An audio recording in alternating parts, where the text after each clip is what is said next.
জাদু ও কুফরি থেকে বাঁচার জন্য শরীর বন্ধ করবেন কিভাবে? বর্তমানে জাদুটোনা, ব্ল্যাক ম্যাজিক, কুফরি কালাম ঘরে ঘরে ছড়িয়ে পড়েছে। সব জায়গায় মানুষ অসুস্থ হয়ে পড়ছে। দেখবেন কিছু লক্ষণ আছে, আপনার ঘরের ভিতর থেকে অসুস্থতা যাচ্ছে না, এরপরে দেখছেন যে ঝগড়াঝাটি বন্ধ হচ্ছে না, কিছু না হলে দেখা যাচ্ছে ঝগড়া হয়ে যাচ্ছে, সন্তান পিতামাতাকে দেখতে পারে না, সন্তান পিতামাতার কথা শোনে না, বিভিন্ন জায়গা থেকে ব্যবসায় লস হচ্ছে, কোনো জায়গায় শান্তি পাচ্ছে না, অশান্তি সৃষ্টি হচ্ছে দিন দিন। এরকম যদি দেখেন তাহলে অবশ্যই আপনার শরীর বন্ধ রাখবেন।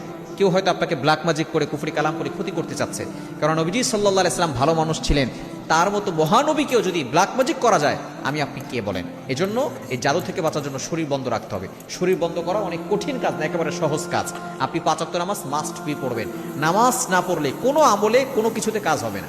যারা জাদুগ্রস্ত হয়েছেন, যারা জাদুতে আক্রান্ত হয়েছেন, যদি আপনি নামাজ না পড়েন, কোনো তদবিরে, কোনো তাবিজে, কোনো কিছুতে কাজ হবে না। আপনাকে নামাজ মাস্ট বি পড়তেই হবে। 5 ওয়াক্ত নামাজ মাস্ট বি পড়বেন। নামাজের পরে আপনি আয়াতুল কুরসি একবার পড়বেন আর 4 পড়ুন, সূরা কাফিরুন, সূরা ইখলাস, সূরা ফালাক, সূরা নাস। এটা আপনি যদি 3 বার করে পড়তে পারেন আরো বেশি ভালো হবে। পরে আপনি প্রথমে বুকে ফু দিবেন, হাতে ফু দিয়ে পুরো শরীরে হাত বুলিয়ে দিবেন। শরীর বন্ধ হয়ে যাবে, দুনিয়ার কোনো শক্তি আপনাকে ক্ষতি করতে পারবে না।